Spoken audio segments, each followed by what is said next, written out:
क्या आपने कभी सोचा है कि जब भी घरों के अंदर आटा गूंधा जाता है, गूंधने के बाद उसके ऊपर उंगलियों के निशान क्यों बना दिए जाते हैं? अगर नहीं तो आज मैं आपको इसके बारे में पूरी जानकारी दूंगा।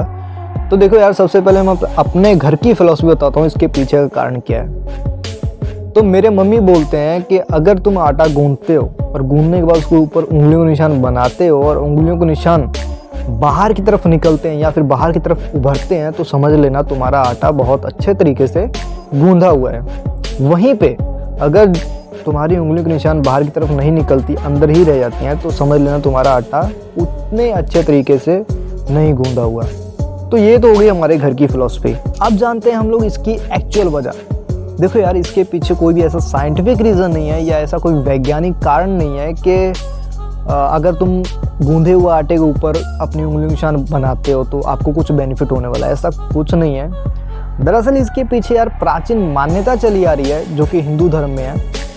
और वो मान्यता क्या है कि जब भी कोई मृतक पर्सन या कोई पूर्वज, उसको संतुष्ट करने के लिए एक विधि की जाती है जिसको हम बोलते हैं पिंडदान विधि या पिंडदान क्रिया।